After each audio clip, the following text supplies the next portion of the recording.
Gervonta Tank Davis versus Shakur Stevenson. We're going to break down some of their sparring clips here individually and see if we can get any idea of what will go on if and when these two actually face off against each other in the pro ranks.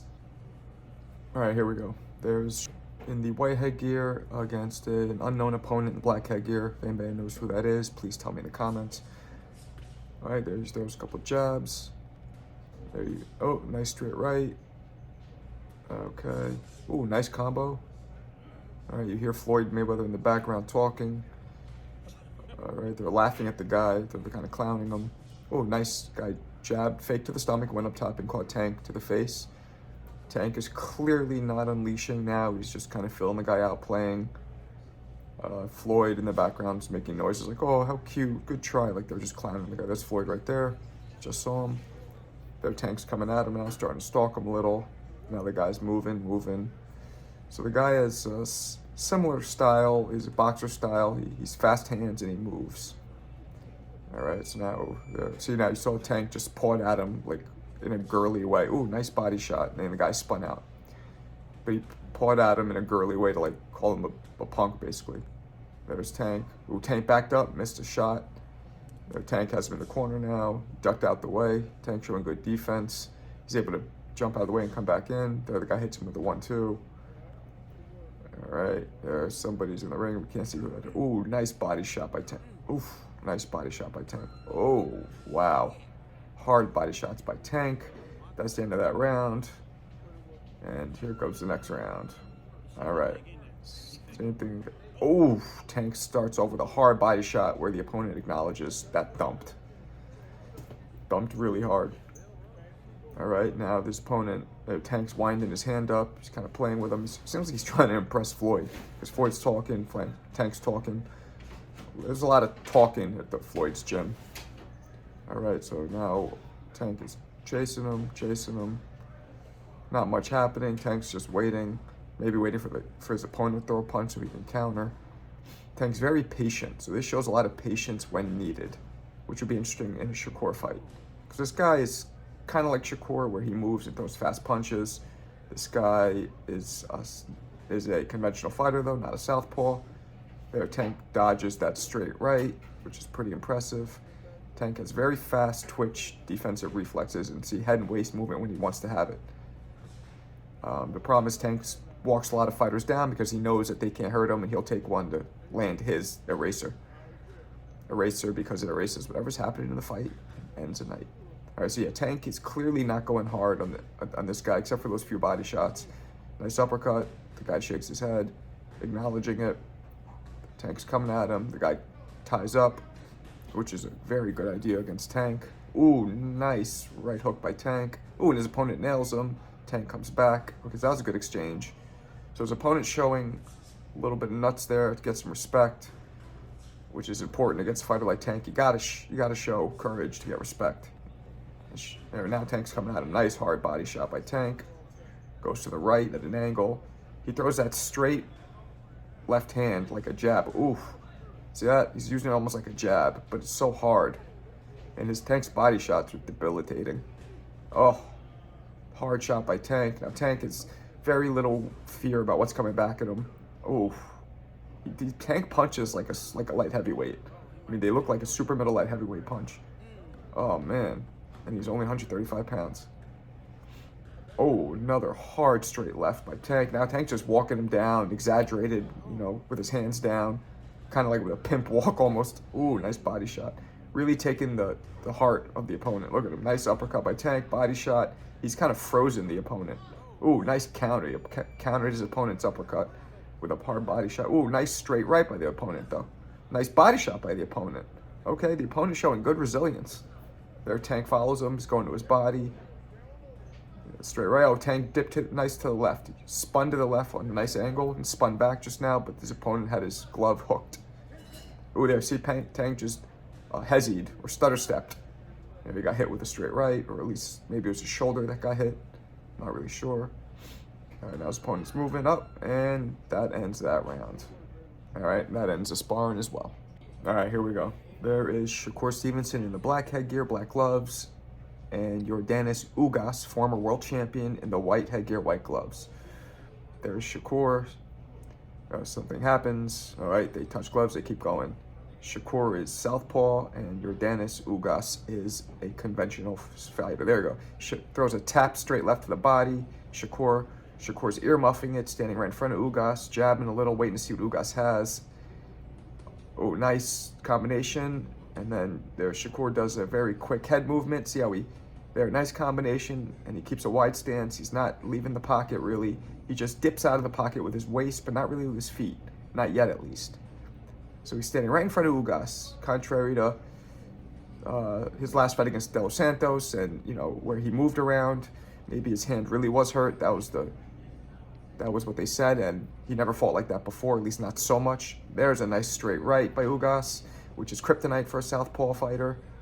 But Shakur standing in the pocket, just ear muffing himself. I think he's inviting Ugas to throw so he can counter, because we all know Shakur loves counter. There's a nice 1-2. There, he throws a punch, dips out, comes right back in. Gets called with a straight right by Ugas. And Ugas, again, guys, is as high of a caliber world champion fighter you can get in there. So this is real work right now. There, Shakur blinds him with his right and throws a straight left. He does it again, this time to the body. There, now he's ear muffing it. There he throws a nice combination.